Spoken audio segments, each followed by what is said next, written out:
Selamat siang, kembali dengan saya Alvin Lim dari Alvin Indonesia Law Firm. Hari ini saya mau memberikan edukasi dan himbauan kepada masyarakat ya. Hari ini kalau dilihat ada berita yang sedang hangat, yaitu berita seorang ibu ya yang melapor ke polisi karena ditipu. Terus laporannya itu jalan dan si penipunya itu dijadikan tersangka. Ya kan, setelah dijadikan tersangka ada dugaan nih Polresnya ini masuk angin di situ.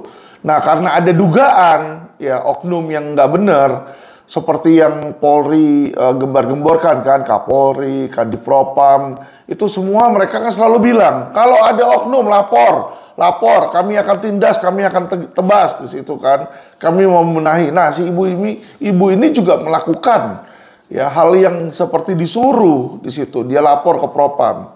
Ya, tapi ketika dia lapor di Propam, malah dia jadi bulan-bulanan nih ya.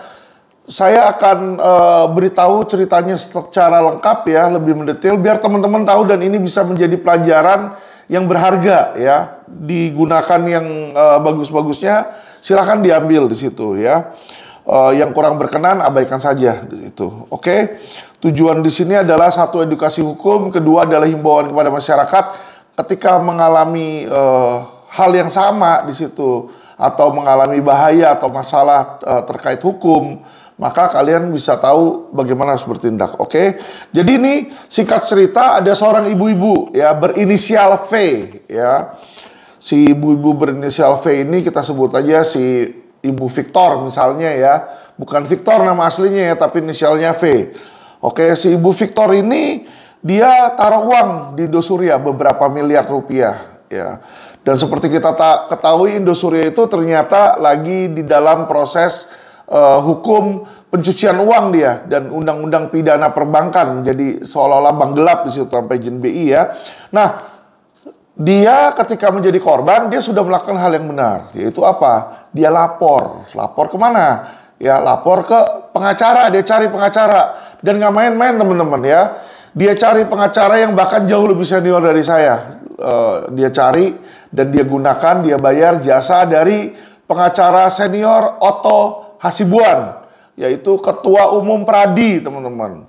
Jadi dia bayar sejumlah uang ke Pradi, bukan ke Pradi, sorry, ke Otto, ke kantor hukumnya Otto, tanda tangan surat kuasa. Dan Otto rame-rame bersama korban-korban lain bikin laporan polisi itu di situ ke mana? Ke Mabes Polri. Dia bikinlah laporan polisi. Nah, ketika dibikin itu laporan polisi di Mabes Polri, ya kan, yang namanya proses hukum itu dari tahun 2020 sampai sekarang juga ya, sampai sekarang aja belum P21 nih, ya kan. Tentu yang namanya korban itu selalu nggak sabaran teman-teman. Itu selalu nggak sabaran. Dia berharap hari ini lapor polisi, besok duitnya balik, ya. Itu yang sebenarnya salah nih, ya. Jadi ketika di dalam gundah kelana dia berharap uang itu balik, ternyata apa yang terjadi, ya kan?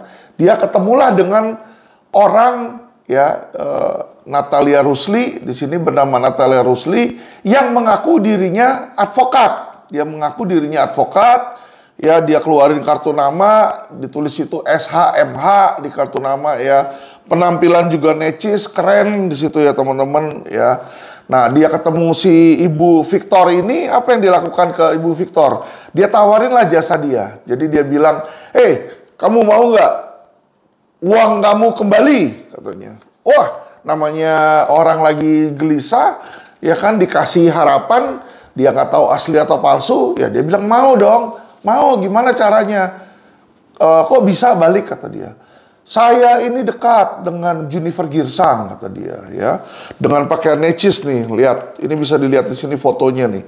Ya, wah, pakai jas keren di situ ya, layaknya seorang lawyer mahal, dia nawarin jasa dia.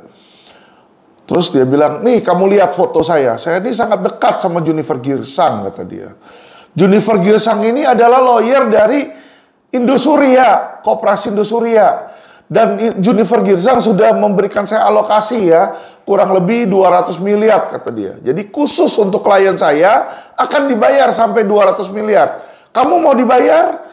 kita bisa janjikan kurang lebih 2 minggu katanya ya. Ini pengakuan dari klien ya. Jadi klien ini datang ke saya, akhirnya minta bantuan itu, dia kan cerita gitu ya. Si ibu V ini dia cerita, dia ditawarin karena melihat foto di sini, wih deket banget sama Junifer. Wah, dan si Natalia ini menjanjikan ke si Bu Victor ini bahwa dia akan mendapatkan uang dia balik. Tentu dong Ibu Victor ini mau, kan dia pikir, wah boleh. Gimana caranya? Tanda tangan surat kuasa dan perjanjian jasa hukum ya. Jadi suruh tanda tangan surat kuasa, perjanjian jasa hukum, sudah tanda tangan. Nah ini, jadi kalau dilihat ini salah satu contoh surat kuasa ya. Jadi si lawyer Natalia Rusli ini bukan hanya mengambil korban Ibu Victor, tapi juga ada 2 klien saya lainnya di sini ya. Yang satu di sini Bu Mariana di sini. Ini kalau dilihat di surat kuasa di sini jelas dibilang saya yang bertanda tangan di bawah ini Mariana, pemberi kuasa, memberikan kuasa kepada 1 Kitson, 2 Natalia Rusli, 3 Adnan, penerima kuasa. Disebut penerima kuasa para advokat dan konsultan hukum yang berkeluarga negara Indonesia. Jadi di sini aja di surat kuasa aja dia sudah mengaku dirinya adalah advokat. Sini ya. Jadi bisa dilihat di sini. Dia mengaku diri dia advokat. Tidak selesai sampai di situ. Jadi selain tadi ada surat kuasa, ada juga yang namanya perjanjian jasa hukum ya. Ini perjanjian jasa hukum ya. Ini aslinya, ini kopinya nih, ini aslinya nih. Ya, jadi kalau yang dilihat yang menarik dari perjanjian jasa hukum ini, di sini juga ditulis nih, perjanjian antara pihak pertama Vivi Sutanto dan pihak kedua Natalia Rusli. Disebut Natalia Rusli adalah advokat. Jadi ini di bulan, kalau kita lihat ya teman-teman, ini di bulan Mei ini. Jadi yang dengan Ibu Vivi dan Ibu Mariana ini bulan Mei. Kalau si Ibu Vivi ini jelas di sini perjanjiannya 8 Mei 2020. Jadi bulan Mei dia tanda tangan surat perjanjian jasa hukum menyatakan dirinya advokat. Lebih lanjut kalau kita baca di dalam surat perjanjian ini jelas sekali di sini ditulis ya. Kalau kita baca ke pasal 3 ini, di pasal 3 ini disebut bahwa sebagai realisasi penunjukan pihak pertama kepada pihak kedua sebagaimana dalam pasal 1, pihak pertama berkewajiban memberikan uang jasa atau honor advokat. Jadi yang diberikan ini jelas uang jasa sebagai advokat. Jadi dia mengaku lagi di sini sebagai advokat ya, disuruh bayar ke BCA atas nama Sheila di sini ya, Sheila Ariesta Edina di situ. Oke. Jadi dibilang juga di pasal 4 bahwa selain uang jasa honor advokat dibilang di sini ya, juga memberikan sukses fee kepada pihak kedua di sini. Jadi ini dia sudah berkali-kali menyebutkan dirinya sebagai advokat. Uangnya adalah jasa advokat ya kan yang wajib diberikan. Ya, dan ini surat asli ya sebagai alat bukti ini. Ini ada tanda tangan dan materainya tanda tangannya Natalia Rusli nih. Ini ada materai asli di sini. Ya, jadi sebagaimana perjanjian pasal 1320 1338 KUH Perdata, perjanjian ini menjadi dasar hukum bagi si pembuatnya. Jadi terjalinlah dasar hukum di situ. Nah, balik lagi ke Ibu Victor nih. Ibu Victor ini setelah dia dijanjikan 2 minggu, ya tentu yang namanya ibu-ibu ya normal. Dia kejar nih si Natalia Rusli. Ya, si Ibu Victor ini. Natalia Rusli, gimana itu? Udah dibayar belum? Belum. 2 minggu berlalu, 3 minggu berlalu, sebulan berlalu, sebulan seminggu berlalu. Terus lalu dibilang belum, mulailah ya kan namanya orang dijanjikan dan janji ini tidak sesuai. Apa yang terjadi? Ya kan? Dia dikejar terus sama si korban ini, sama si Ibu V ini ya. Terus Ibu V ini dia akhirnya karena gigih sekali menghubungi Natalia Rusli, apa yang terjadi? Handphonenya si Ibu V ini diblokir oleh Natalia Rusli, ya kan? Nggak diangkat lagi di situ. Ya tentu yang namanya orang handphonenya diblokir, dia kesel dong, dia kesel. Normal lah gitu. Dia berpikiran saya sudah bayar, kok handphone saya diblokir? Lalu apa yang terjadi di situ? Ya, dia mulailah timbul rasa apa ya istilahnya, rasa tidak percaya terhadap orang yang mengaku lawyer ini. Dicarilah, terus dicarilah, akhirnya dicarilah yang namanya riwayatnya si Natalia Rusli ini. Ya, jadi ibu-ibu ini gagah ini, ibu korban ini orang yang memang nggak mau gitu loh duitnya dicuri. Dia berjuang, dia fight di situ ya teman-teman ya. Jadi dia surati ke Pengadilan Tinggi Banten, dia surati, dia tanya tentang advokatnya si Natalia Rusli. Dijawab oleh Pengadilan Tinggi Banten, ternyata Natalia Rusli ini baru diangkat menjadi advokat ini ada di sini nih, dibilang di sini ya. Tanggal diucapkan sebagai advokat nih baru di bulan September nih 2020 di sini ya. Jadi ini ada surat pengangkatan sumpah nih Natalia Rusli di sini yang dikeluarkan oleh Pengadilan Tinggi Banten. Jadi Natalia Rusli ini disumpah di Pengadilan Tinggi Banten. Sumpah inilah yang menjadikan seorang advokat itu resmi menjadi advokat, teman-teman. Ya.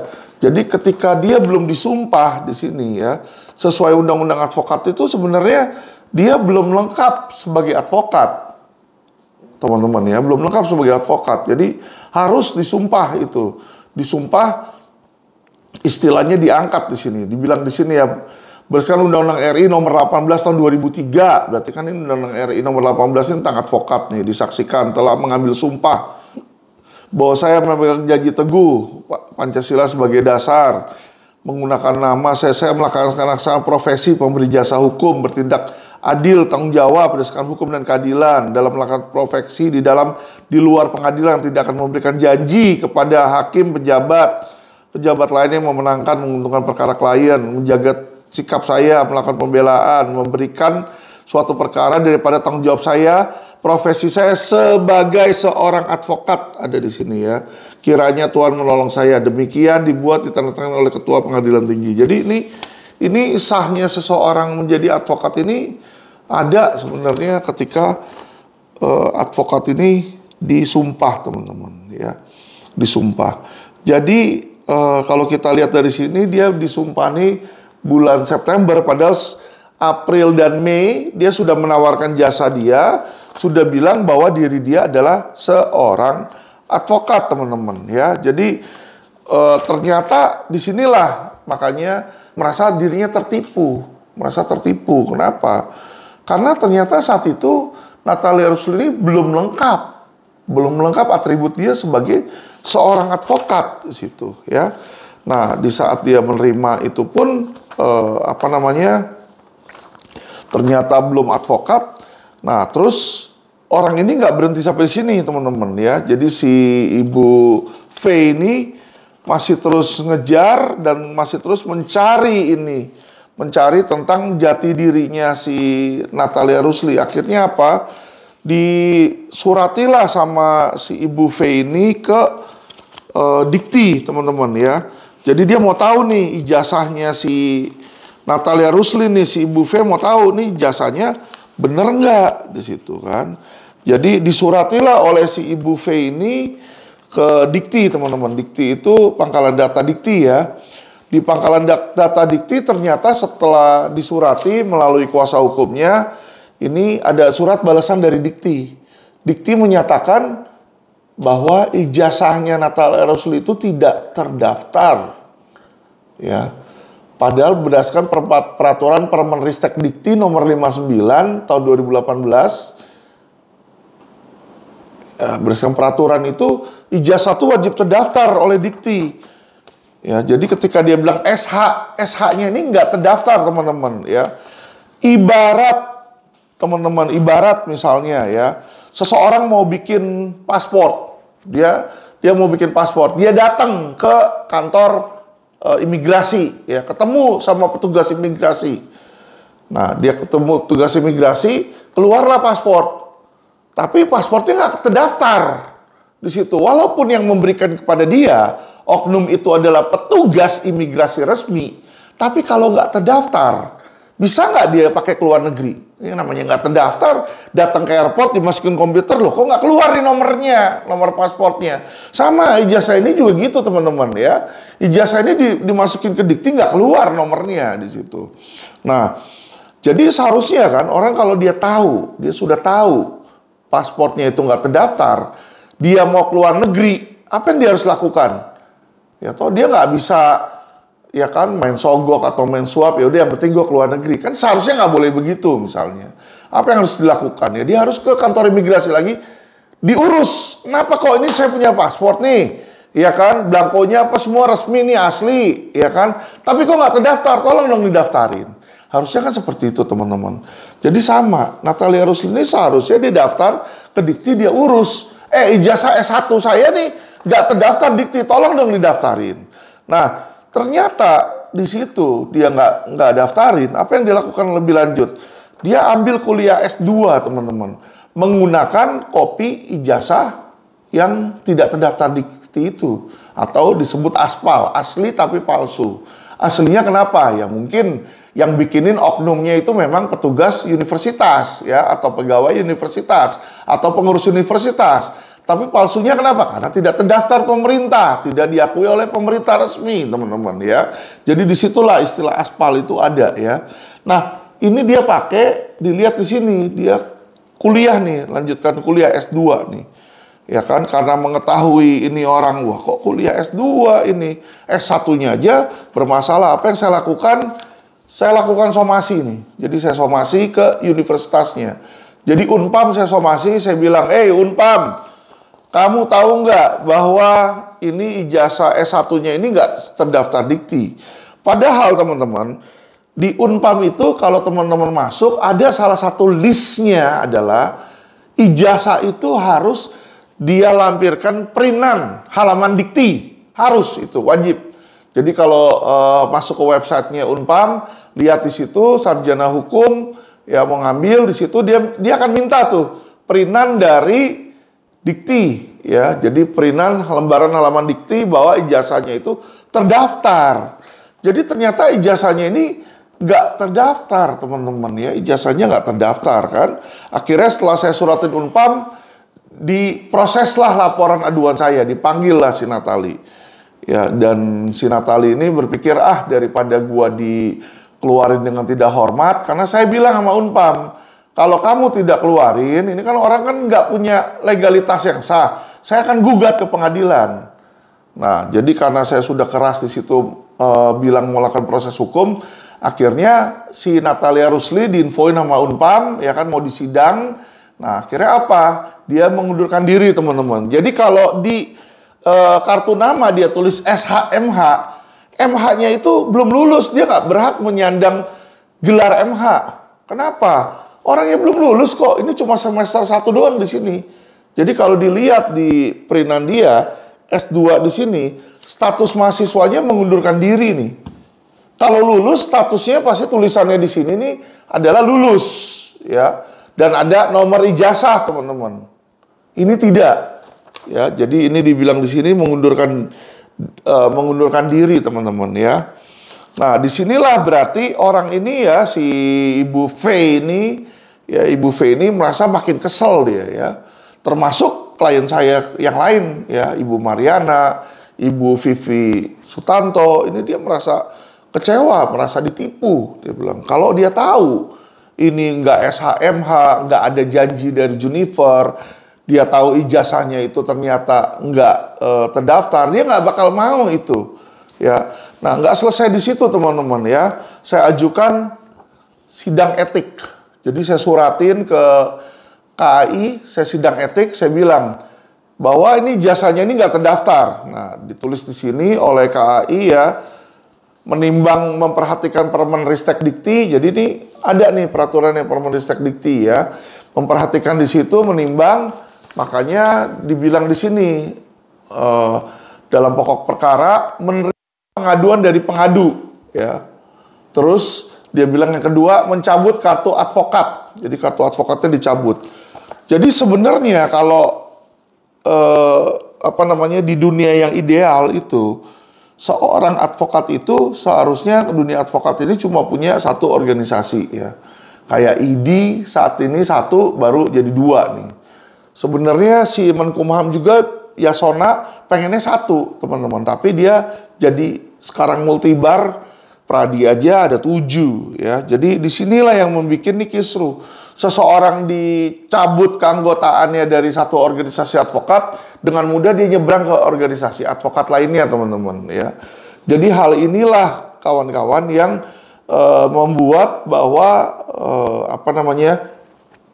membuat rusaknya dan jeleknya kualitas lawyer. Karena di lawyer itu, di law firm ini juga banyak oknum teman-teman yang kita harus waspada. Oke, lanjut ke ceritanya, melihat kebobrokan di legalitasnya di sini, ya kan, dan janjinya itu tidak terpenuhi. Ya, kenapa dia janjiin JG? Ini dibilang di sini. Ya, kalau dilihat data sudah diverifikasi oleh JG. Ini di grup nih ya. Di grup ini ada klien saya Vivi, ada klien saya Mariana. Ada tadi juga yang pelapor si V itu juga ada ya. Banyak nih puluhan korbannya teman-teman. Ya dia bilang data sudah diverifikasi oleh JG. JG itu maksudnya apa? Juniper Girsang ya. Jadi dibilang seperti itu. Oke. Nah lanjut modus penipuannya ketika ketahuan di sini dilaporkanlah si Natalia Rusli ini oleh si V ke Polda Metro. Dari Polda Metro dilimpahkan ke Polres ya. Awal-awal si Natalia Rusli ini menganggap remeh laporan polisi. Yang lapor orang biasa, kata dia. Nggak bakal naik. Ternyata dia kaget, teman-teman. Kenapa? Di bulan Maret 2022, ini dijadikan sebagai tersangka nih oleh Kasat nih ya. Jadi ada surat penetapan Kasat, dijadikanlah si Natalia Rusli ini tersangka, teman-teman. Ya, dugaannya penipuan 372, 378 nih, penggelapan di situ ya. Tipu gelap di dugaan yang dituduhkan kepada si Natalia Rusli. Nah, setelah dia jadi tersangka, barulah terlihat ada dugaan manuver dari Natalia Rusli. Kenapa? Karena yang namanya seseorang ditetapkan tersangka, teman-teman, harusnya langkah polisi itu segera memanggil si tersangka dan segera memeriksa si tersangka. Diperiksa dulu dong. Ya kan, mau dia benar atau salah, dilakukanlah pemeriksaan. Tapi setelah 3 bulan pun tidak ada pemeriksaan. Ya, sampai hari ini si tersangka ini nggak pernah diperiksa sama polisi. Tentu yang namanya si Ibu V itu dia ngelapor, kok udah jauh-jauh, udah bertahun-tahun dia berjuang nih, udah jadi tersangka kok nggak dilanjutkan prosesnya. Ya kan, nah teringatlah dia akan janji manisnya Kapolri dan petinggi-petinggi jenderal yang lain. Kalau ada masalah, lapor ke Propam. Nah, itu sudah diikuti, teman-teman, oleh si Ibu V ini ya. Jadi dia tadi udah lapor polisi ketika terjadi dugaan pidana. Kalau ada dugaan oknum, laporlah ke Propam. Si Ibu V ini juga sudah lapor ke Propam di situ ya. Tapi tidak kunjung-kunjung ditindaklanjuti. Nah, ketika dia lapor ke Propam, hari ini lapor Propam, besoknya langsung si Ibu V ini diperiksa, diinterogasi oleh Propam. Dicari tahu dong masalahnya apa, ini gimana.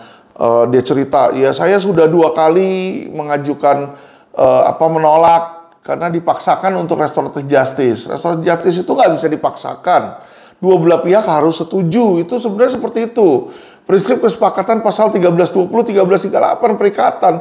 Nggak bisa dipaksa. Nah, si Ibu V ini, dia dipaksa terus nih oleh atasan penyidik. Pokoknya lu harus damai nih. Terima uang ganti rugi. Dia nggak mau, dia udah bikin surat 2 kali. Jadi ada buktinya. Akhirnya diperiksa lah. Ya, jadi Propam saat itu benar-benar bergerak ya. Dia datang ke Polres, benar-benar diperiksa di situ. Ya, nggak tahu tapi apa yang terjadi ketika kita mintain hasil pemeriksaannya belum mau dikasih oleh mereka. Katanya masih proses gelarnya. Gelarnya tuh maksudnya gelar perkara nih, si oknum ini kena atau tidak katanya. Menunggu gelar perkara dari si penyidik ini katanya kan. Dari proses penyidikan. Oke. Nah, balik lagi teman-teman, apa yang terjadi kemudian ya. manuver ini nggak selesai di sini.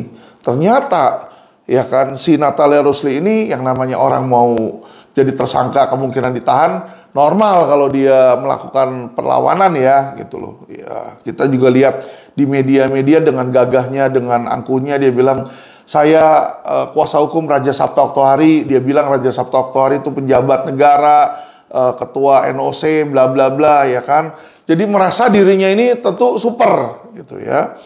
Jadi dia merasa dia bisa merubah tuh status tersangka. Normal lah dia mau berusaha berjuang kan di situ. Akhirnya dia manuver ke Wasidik, Karo Wasidik. Karo Wasidik dihubungi juga oleh wartawan. Saya baca di media itu katanya Karo Wasidik bilang iya, Natalia Rusli sebelum Lebaran datang ke dia ngajuin aduan untuk dilakukan gelar perkara ya. Rencananya minggu-minggu depan ini akan dilakukan gelar perkara. Nah, yang aneh tentang gelar perkara adalah ini ya teman-teman ya. Jadi kalau kita baca KUHP, ya, aturan pidana itu sudah diatur di KUHP. Penyidik itu independen seharusnya. Penyidik itu independen, ya kan. Seharusnya ini nggak boleh ikutin tekanan dari atasan, teman-teman. Penyidik itu independen. Coba baca di situ ya. Jadi seseorang itu tidak serta-merta oleh penyidik ditetapkan tersangka, kawan-kawan.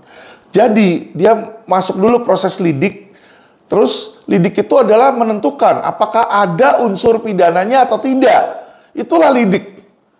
Jadi ketika dilihat, ini ada unsur pidana nih, dari lidik dinaikkanlah ke penyidikan, sidik. Di situ ada unsur pidana. Di sidik, di situ diambil keterangan baru, kan BAP istilahnya. Keterangan saksi, keterangan terdakwa, terus alat-alat bukti, surat, disita, di situ dilakukan penyitaan. Disitulah di proses penyidikan adalah mengumpulkan alat bukti dan menentukan siapa pelakunya. Itu kalau teman-teman baca KUHP itu isinya ya. Jadi di proses sidik ini ditemukanlah oleh penyidik 2 alat bukti minimal dan ya kan tersangkanya, orangnya itu yaitu si Natalia Rusli. Nah, harusnya seperti itu ya. Baru ada penetapan tersangka ya, yang seperti tadi saya tunjukkan, surat penetapan tersangka. Nah, ketika dia tahu ini pidana dan sudah ada alat bukti, nggak serta-merta langsung ditetapkan tersangka, teman-teman. Jadi di penyidik itu ada yang namanya gelar. Jadi dia lakukan gelar nih, penyidik ini sudah melakukan gelar internal. Ya, dia bawa ke Wasidik, mungkin Wasidik Mabes atau di Polres ada komite buat Wasidik. Jadi penyidik ini nggak sendiri ya menetapkan seseorang menjadi tersangka, tapi kolegial berdasarkan gelar perkara. Sudah dilakukan gelar, seseorang ditetapkan sebagai tersangka. Yang aneh ini di polisi ini ada-ada aja, ya kan? Seseorang sudah ditetapkan sebagai tersangka, bisa dimintakan lagi gelar lagi. Jadi kalau mau bisa minta lagi gelar di Polda atau gelar lagi di Mabes. Ya, misal dia lakukan gelar di Polda di situ. Bisa aja ketika gelar di Polda, Polda bilang, ini jangan SP3 nih, ini salah. Jangan dijadiin tersangka nih, salah nih. Hentikan. Bisa tuh keluar perintah untuk SP3. Kenapa? Saya pernah melakukan hal tersebut. Ya, saya pernah melakukan hal tersebut. Udah naik di SP3 sama dia, udah tersangka di SP3. Nah, nanti salah satu pihak yang di SP3 si pelapor nggak seneng dong, minta gelar lagi di Mabes. Bisa aja di Mabes bilang tersangka lagi. Aneh nggak teman-teman? Coba kalau teman-teman lihat ya prosesnya ini. Kalau kayak begini terus, kapan habisnya teman-teman? Bener nggak? Kapan habisnya? Jadi orang yang sama, kepolisian ya, institusi yang sama, hari ini bilang tersangka, ya kan? Gua rasa lu salah. Besok dia bilang, nggak tersangka, hentikan aja nih perkaranya. Apakah dia bilang, ini bukan pidana atau ini nggak cukup bukti? Itu sebenarnya nggak boleh, teman-teman. Jadi yang menentukan pidana atau tidak cukup bukti itu sebenarnya bukan kepolisian, tapi pengadilan. Jadi seharusnya kalau kita baca KUHP, ketika seseorang sudah ditetapkan sebagai tersangka, disitulah sudah akhir dari penyidikan. Sudah berakhir. Ketika sudah ada penetapan tersangka, yang harus dilakukan oleh penyidik itu cuma satu. Melengkapi berkas dan melimpahkan ke kejaksaan. Udah. Kejaksaan nanti yang akan memberikan petunjuk. Ini tidak, teman-teman. Jadi dia nggak limpah kejaksaan, dia mau kotak-katik lagi sendiri. Wah repot kalau kayak begitu kan. Ketemu satu aja oknum. Tadinya TSK hapus, atau tadinya nggak bersalah bisa dibikin jadi salah, teman-teman ya. Inilah rawannya polisi, dia kewenangannya terlalu tinggi, ya kan, dia lakukan itu. Jadi yang seharusnya dilakukan itu kalau udah jadi tersangka, dia naikin. Nah si tersangka kalau dia nggak suka, seharusnya apa yang dilakukan? Di KUHP itu udah atur. Ketika seseorang itu sudah dijadikan tersangka, ya langkah hukumnya itu bukan gelar perkara di polisi, teman-teman. Nggak ada itu di KUHP. Baca dari depan sampai belakang, nggak ada. Kalau udah jadi tersangka, gelar perkara lagi itu tidak ada, teman-teman. Nggak ada. Yang ada itu kalau seseorang ditetapkan jadi tersangka atau sebuah laporan polisi dihentikan oleh polisi, ya kan? Yang dia bisa lakukan itu ada di pasal 77 KUHP, yaitu melakukan pra-peradilan. Jadi teman-teman, polisi ini bikin aturan-aturan yang juga sebenarnya melawan hukum. Ya, tapi karena dijalanin terus, jadilah sebuah kebiasaan. Nggak ada itu. Coba tunjukin di saya, di KUHP, mana diatur bahwa kalau orang udah jadi tersangka, boleh digelar perkara lagi oleh polisi loh ya. Nggak ada. Harusnya diuji penetapan tersangka itu di pengadilan. Itu yang seharusnya dilakukan. Ya. Jadi kalau polisi mengambil wewenang seseorang yang sudah jadi tersangka, terus digelar lagi, nanti gelar lagi. Ya nggak ada batasan selesainya gelar. Apa yang terjadi kalau gitu terus, ya kan? Jadi objek lah. Orang jadi objek oknum, ya toh. Nah, nggak selesai sampai di sini nih teman-teman polemiknya, ya. Yang menarik tentang kasus Ibu V ini adalah ternyata abis dia laporin si oknum-oknum itu yang diduga masuk angin, ya, itu abis digerebek. Jadi Polres Jakarta Barat itu didatengin oleh Paminal, oleh Propam, diperiksa dong gitu loh, terbukti nggak nih gitu, normal kan itu udah bagus, saya udah acungin jempol, itu sudah langkah yang benar. Tapi teman-teman, oknum yang ternyata diperiksa ini di Polres Jakarta Barat menyimpan dendam, dia nggak seneng, ya kan? Beberapa hari kemudian, 2-3 hari kemudian, si korban ini yang melapor, ya kan? Tempat usahanya tuh didatengin, disatronin oleh oknum-oknum Polres Jakarta Barat lagi. Katanya ada dugaan pemalsuan, ya kan? Lucu ya teman-teman, lucu. Kenapa saya bilang lucu? Orang yang udah jadi tersangka, lu kagak datengin.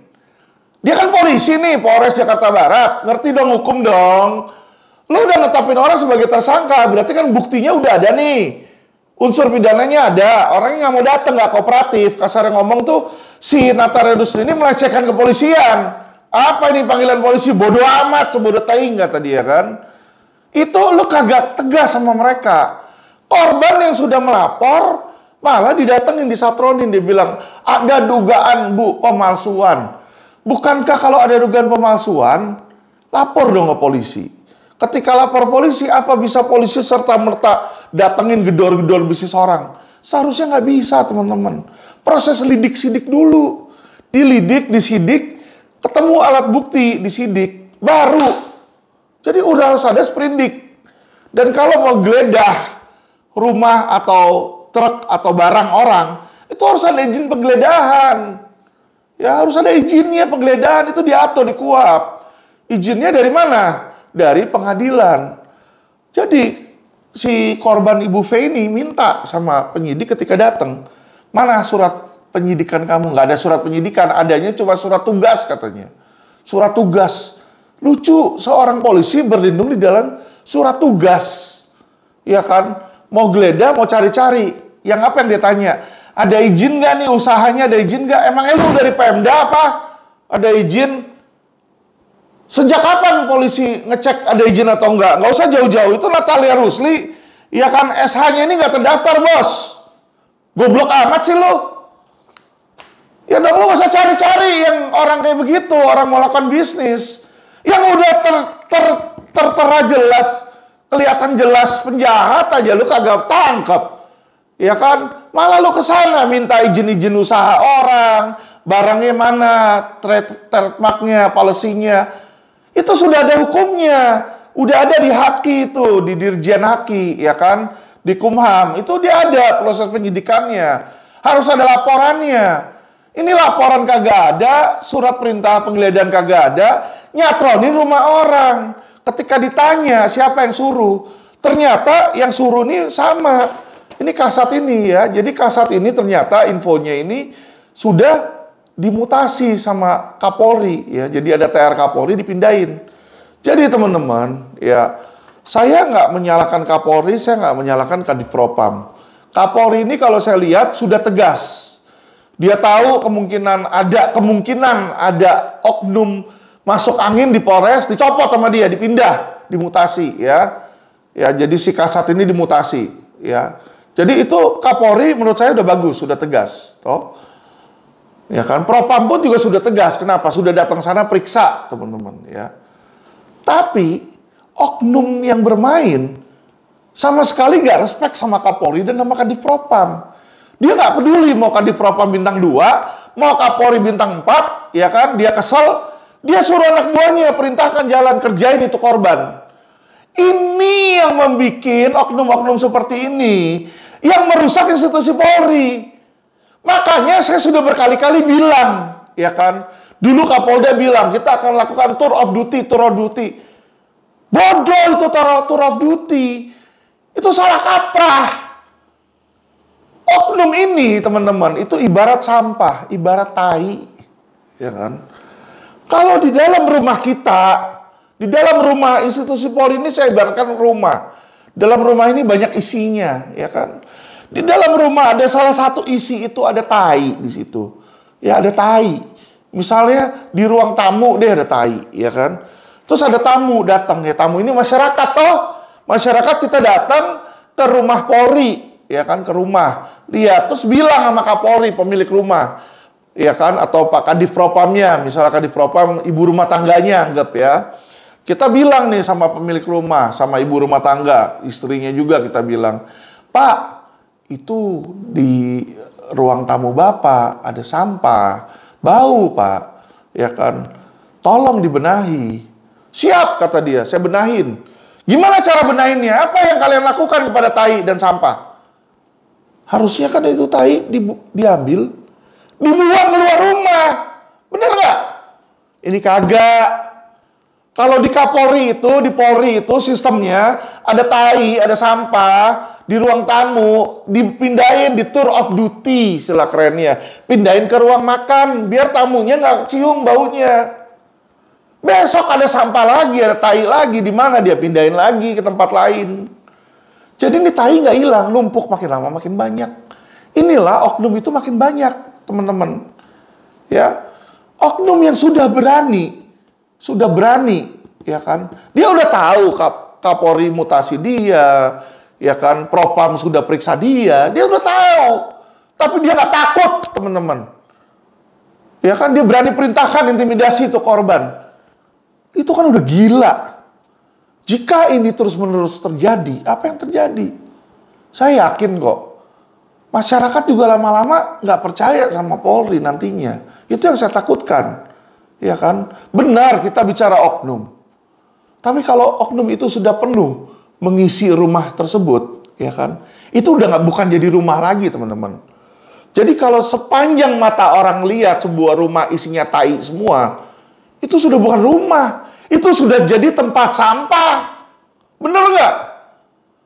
Jadi teman-teman, ya kan, saya menghimbau Pak Kapolri, Pak Kadif Propam, Pak Kabareskrim, ya, ini permainan-permainan kayak begini tolong dihentikan, pecat aja langsung.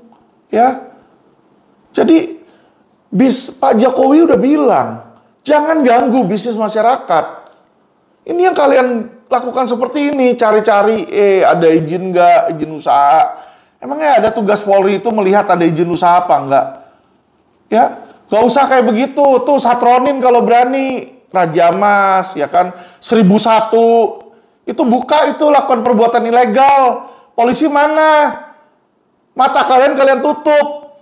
Orang awam aja tahu kok, kayak dulu Alexis, ya kan? Sekarang berubah kan, 1001, Raja Mas, ya. Itu banyak kejadian di situ, belum diskotik-diskotik. Itu yang sudah jelas lu tanyain, ada nggak izinnya? Ada nggak izin untuk melacur? Ya kan, jangan orang itu yang mencari nafkah ya untuk demi ekonomi ini maju dirusak oleh aparat kepolisian. Undang-Undang Nomor 2 tuh jelas tahun 2002 tentang kepolisian. Tugas polisi cuma 3, melindungi, mengayomi, dan melayani masyarakat. Yang saya lihat di lapangan saat ini, kepolisian itu bukan melindungi, ya, bukan melindungi, mencelakai, ya kan, bukan mengayomi, menyengsarakan, ya, bukan melayani, tapi apa? Mengkriminalisasi warga dan masyarakat. Banyak kok. Ini salah satunya si Bu V ini. Ya, dia cuma mau cari keadilan, teman-teman. Dia cuma mau mencari keadilan. Sesusah itu kan mencari keadilan. Kewenangan ini sebenarnya di Polri kan, mafia tanah contoh ya. Hari ini Menko Polhukam membentuk katanya mafia tanah. Ya, ada berita dari Polri, yaitu Pak Gatot tuh, Gatot Kadif Humas ya, Dumas, orang Humas lah. Di situ Mabes Polri ya, dia bilang, Polri siap ya kan membersihkan. Alah, siap membersihkan. Presiden itu tuh sudah 3 kali minta Kapolri untuk beresin mafia tanah. Sampai detik ini kalau Polri, kalau Presiden masih bilang mau dibentuk mafia tanah, pertanyaan saya, mafia tanahnya masih ada apa enggak? Kalau Presiden aja bilang mau akan membentuk Satgas untuk memberantas mafia tanah, berarti menurut Presiden masih ada apa enggak itu mafianya? Kenapa mafia itu masih ada, teman-teman? Banyak dari mereka yang di-backing oleh kepolisian. Ya, nanti lihat video saya selanjutnya. Saya berikan bukti nyata. Bukti nyata. Di mana mafia tanah itu eksis. Dan di mana ada oknum polisi, ada videonya. Oknum polisi itu hadir di lapangan untuk mencelakai masyarakat, teman-teman. Ya. Selalu bilang bikin laporan, bikin laporan, bikin laporan. Oke. Masyarakat bikin laporan, dilindungi nggak? Kalau hari ini bikin laporan, besoknya dikerjain sama polisi, siapa yang berani? Siapa yang berani? Benar nggak? Kenapa masyarakat takut? Saya bilang sama teman-teman polisi ya, kalian itu saya sangat sayang sama institusi yang kalian lecehkan. Ya, masyarakat saat ini hanya takut sama polisi karena kalian punya senjata. Kalau kalian nggak punya senjata, udah digebukin dari kapan-kapan. Saya yakin deh. Ya kan, antipati masyarakat terhadap oknum Polri itu sudah sangat besar, teman-teman.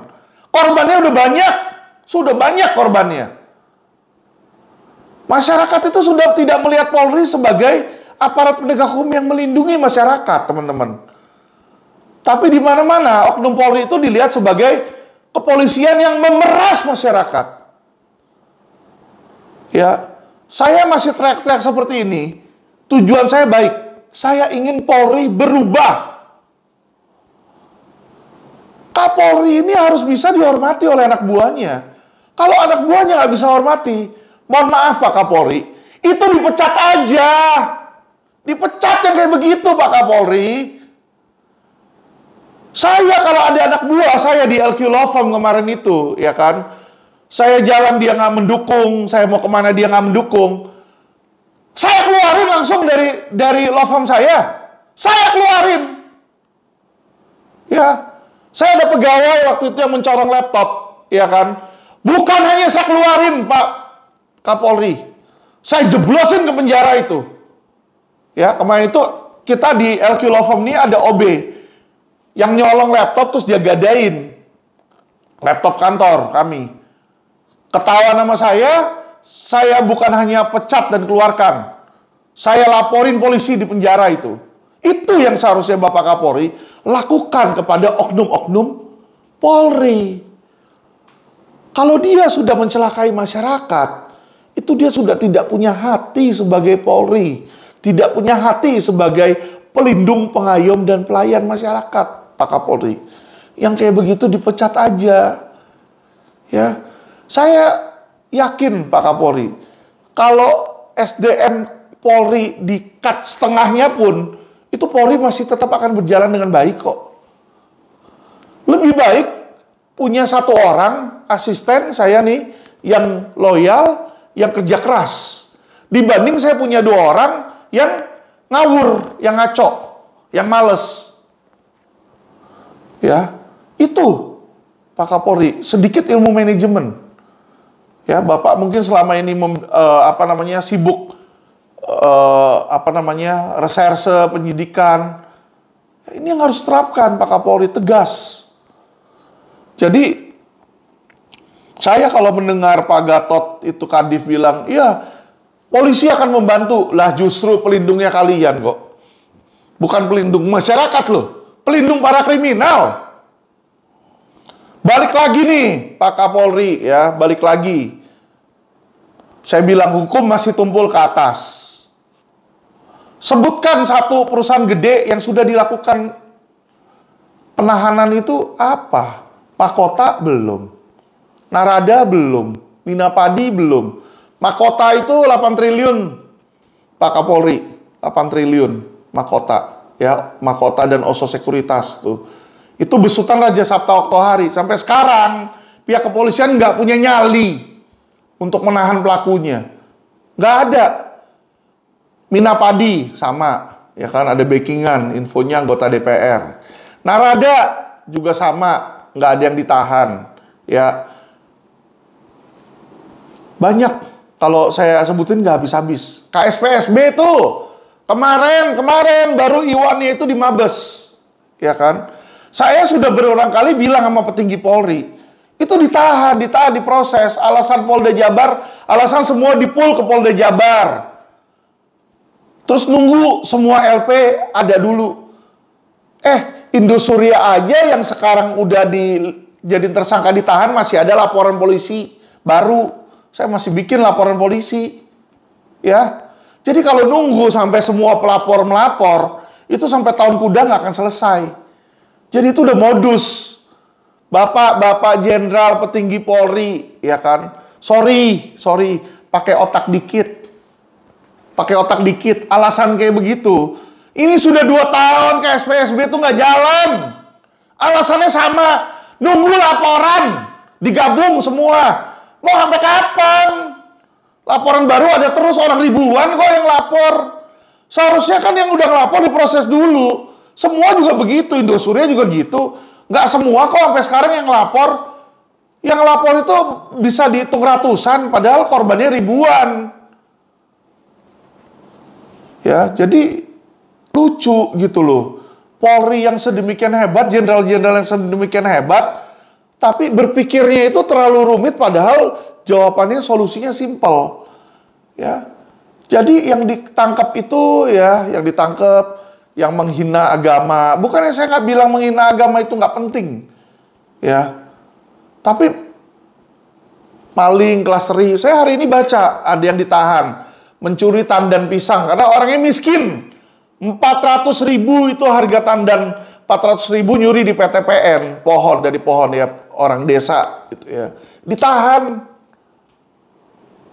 Sedangkan yang mencuri triliunan merugikan ribuan orang kagak ditahan.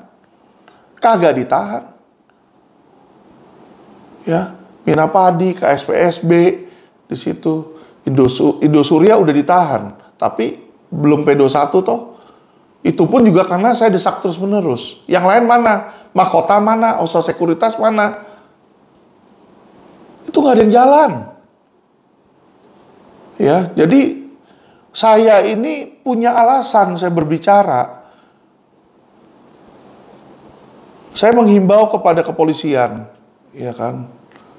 Kalau memang nggak efektif, ya dibubarin aja lah kalau gitu polisi. Penyidikan itu limpahkan saja udah ke kejaksaan. Saya nanti akan mengusulkan kok kepada Bapak Presiden. Saya akan masukin media. Saya akan bilang bahwa proses penyidikan itu lebih baik dimasukin aja kejaksaan. Sudah terlalu banyak oknum di kepolisian.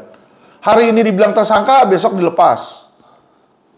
Orang yang sama bilang dia bersalah, besok dibilang nggak bersalah. Jadi kayak ngeliat, ya kan? Jadi kayak orang ngeliat nih, ya kan? Ini warna ini apa? Misalnya ditanya, kita nanya ke polisi, polisi, nih warna yang ini ya, bukan yang ini nih, bukan yang di pinggir nih. Warna ini yang di tengah nih, warnanya apa Pak Polisi? Hari ini polisi bilang, dia gelar nih. Dia gelar, 10 orang gelar. Jadi kan mau lihat nih dengan bukti-bukti yang ada. Dilihat oh warnanya ini merah, kata Pak Polisi. Merah, kenapa merah? Ya ini warna merah nih, ada kayak begini nih, kayak warna bendera. Ya kan merah putih kan ada merahnya, ini sama nih kata dia. Makanya disimbolkanlah ini warna merah. Besok dia gelar lagi teman-teman. Ya kalau tadi di Polres, besok digelar lagi di Polda. Di Polda digelar dia bilang, warnanya bukan merah, biru katanya. Kan goblok. Kan goblok gitu loh.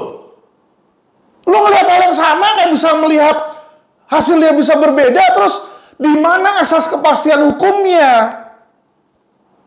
Asas kepastian hukumnya gimana? Besok di Polda dia bilang biru, masuk lagi ke Mabes, Mabes bilang lagi, kuning. Gak ada habisnya itu. Bagaimana nasib para pencari keadilan? Masalahnya yang bisa gelar kayak begitu cuma kalangan kelas atas. Ya, saya banyak kasus-kasus yang saya sudah mintakan kepada Karwasidik, Pak Iwan Kurniawan untuk digelar. Sampai saat ini dia nggak gelar. Nggak gelar. Yang digelar itu cuma yang apa? Ya, menurut kami ya yang ngasih duit ke bawahan-bawahannya Karwasidik, ke korwas-korwasnya, baru bisa digelar. Saya ada beberapa kasus kok sudah saya surati Karwasidik minta gelar, tidak pernah digelar. Kemarin yang kasus penyuapan jaksa Ibu Shirley Kuganda, saya surati Karwasidik. Sampai saat ini nggak digelar. Ya. Jadi teman-teman, ini bukti nyata, fakta nyata. Yang bisa memperoleh keadilan di Indonesia, yang bisa memperoleh keadilan jika korbannya itu kalau nggak pejabat, orang punya duit. Jadi jangan harap itu ada melayani, melindungi, mengayomi, itu hanya bisa terjadi atau apalagi presisi berkeadilan. Berkeadilan bagi yang bayar, yang punya duit. Bagi rakyat miskin, keadilan itu sangat sulit untuk dipenuhi. Mohon maaf, mohon maaf. Mohon maaf, saya terpaksa harus bilang seperti ini. Ya kan? Karena kenyataannya seperti itu. Kasihan. Kasihan Bu Vivi, kasihan Bu Victor, ya, kasihan Sun On. Ada puluhan korbannya Natali. Ya kan? Ada Sun On, ada kasihan Pak Rayong, banyak sekali. Ya. Kasihan Pak Alwi. Itu korban-korban tuh banyak yang mencari keadilan. Pak Alwi mencari keadilan terhadap mahkota, nggak dapat. Ibu Vivi, Ibu Mariana mencari keadilan terhadap Natali Rusli, nggak dapat. Ya, jadi ini banyak sekali masyarakat mencari keadilan. Kasihan, saya kasihan sama mereka. Saya kasih contoh sebenarnya ya. Sebenarnya juga saya kalau dibilang sebenarnya membantu ya kan. Karena saya kasihan juga. Jadi ada orang-orang itu yang kita lihat hidup itu ya seumur hidup dia kerja cari uang untuk hari tua. Segitu aja ditipu sama orang. Sama mahkota ditipu. Itu puluhan miliar. Kasihan saya melihatnya. Pak Alwi juga sama. Saya lihat berjuang. Ya, bukannya dia dibantu oleh kepolisian, laporannya mandek. Bukan cuma mandek, sekarang dia digugat balik oleh Raja Sabta Oktohari 200 miliar. Bukan hanya digugat teman-teman, ya, sekarang dia diancam oleh LSM, ya, salah satu LSM tuh, Ormas. Ormas itu dikasih kuasa sama Raja Sabta Oktohari untuk proses hukum katanya. Proses hukum itu ke kepolisian, Pak Raja Sabta, bukan ke Ormas. Ya, kalau ke Ormas itu orang-orang juga udah tahu tujuannya untuk nakut-nakutin. Disuruh datang ke Ormasnya, kan lucu. Ya. Adakah polisi yang ngelindungin Alwi? Kagak ada. Ada yang peduli? Kagak. Sepuluh teing mereka. Saya kasihan melihat seperti itu. Saya nggak bilang institusi advokat itu bersih. Institusi advokat itu juga banyak oknum. Maka itulah ya, ini saya berjuang. Saya surati Unpam, saya surati Dikti nih kan, untuk melihat nih, untuk membuktikan ini oknum advokat. Jadi saya nggak peduli yang namanya oknum, mau itu Polri, mau itu oknum jaksa, mau itu oknum hakim, ataupun oknum advokat. Namanya oknum itu sampah.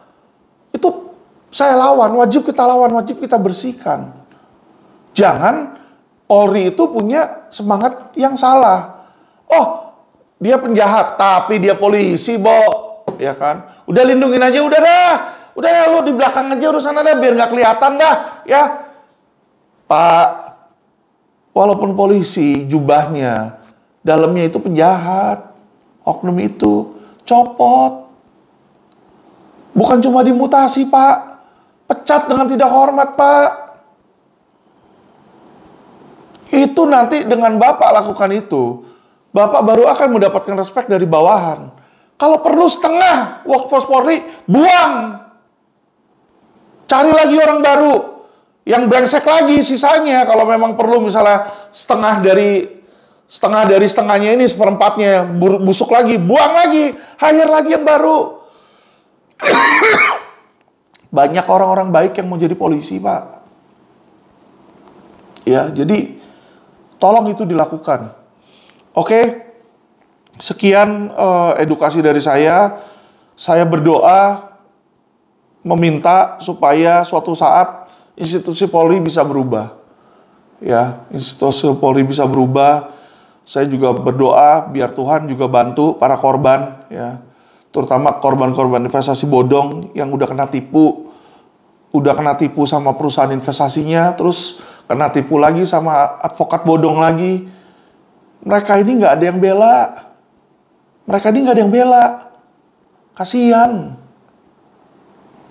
Kasihan ngelihatnya, saya kasihan. Kenapa saya vokal?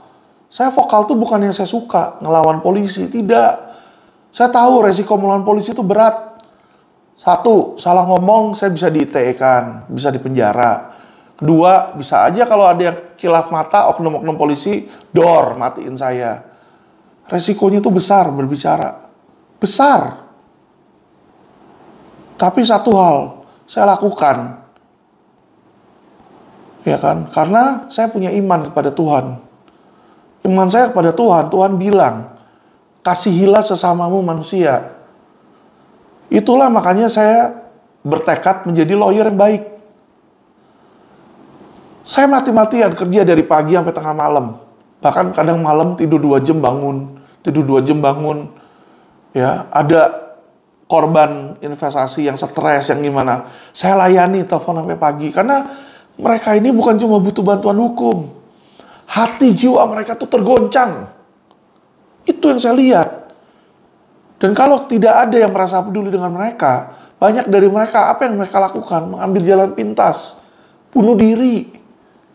Sudah ada banyak korban-korban investasi bodong yang bunuh diri.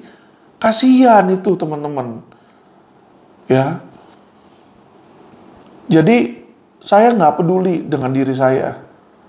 Mau saya besok dibunuh, ya kan, mau Polri nggak suka sama saya, mau Kapolri benci sama saya, gue nggak peduli. Kalau Pak Kapolri mau penjara saya, tinggal ngomong, Pak Alvin, gue mau penjara lu, sini datang. Gue datang. Saya datang. Mau saya di penjara, saya masuk penjara nggak apa-apa. Tapi tolong, masukin saya ke penjara, besoknya tolong bantu itu semua korban-korban. Itu yang saya minta. Saya nggak mampu untuk ngerjain semuanya sendiri. Investasi-investasi bodong itu banyak. Ya, Wana Arta pun sekarang minta tolong ke saya, masih saya tolak. Kenapa? Waktu saya nggak cukup, bukannya saya nggak mau bantu mereka. Saya merasa saya manusia, saya punya keterbatasan. Yang punya wewenang dan punya power itu polisi. Yang berhak menangkap penjahat itu, menahan itu polisi. Yang berhak menyita aset mereka itu polisi, bukan lawyer. Kalau saya Kapolri, Ya kan saya perintahkan itu nanti. Saya tangkap, suruh tangkap, saya tahanin semua penjahat. Ya, mau penjahat penuh kek, mau penjara penuh kek, saya tangkepin, saya tahanin di situ. Penjara itu sebenarnya banyak kok. Saya pernah di penjara. 80% isi penjara itu sebenarnya orangnya nggak pantas dipenjarakan. Kenapa saya bilang seperti itu? 80% itu cuma pengguna narkoba. Ya, mereka itu cuma apa? Pengguna narkoba. Mereka itu addicted, kecanduan. Itu harusnya diobati, bukan dipenjara. Penjahat-penjahat kelas kakap itu yang merugikan triliunan itu yang harusnya dipenjara. Tapi tidak. Oleh polisi yang kayak begitu tuh dipelihara. Ya, developer-developer besar yang banyak jadi mafia hukum. Ya, itu dipelihara. Saya ada kasus besar melawan Pakuwon. Ya kan, belain lawyer lain yang ditindas oleh Pakuwon. Pakuwon dibelain oleh petinggi jenderal. Ya, jadi ini jelas sekali gitu loh. Jadi polisi ini bukan melindungi masyarakat. Dia melindungi konglomerat. Itu yang salah. Saya nggak tahu Indonesia bisa berubah atau tidak. Tapi kalau melihat seperti ini, ya kan, dari pimpinannya tidak mau merubah. Dari pimpinan aparat penegak hukum kayak Kapolri, kayak misalnya hakim tidak berubah, hakim nanti vonis koruptor semua divonis ringan. Ya kan, inilah yang membuat Indonesia menjadi surga kriminalitas kelas kakap, teman-teman.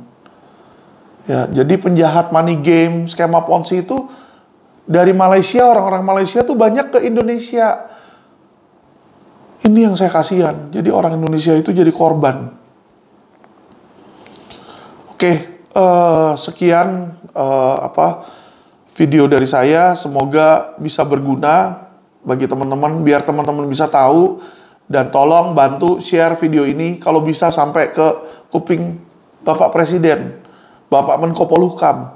Mereka tuh harus dengar. Mereka harus tahu jeritan masyarakat. Betapa sulitnya kami para advokat ini untuk menegakkan hukum dan keadilan dan kebenaran.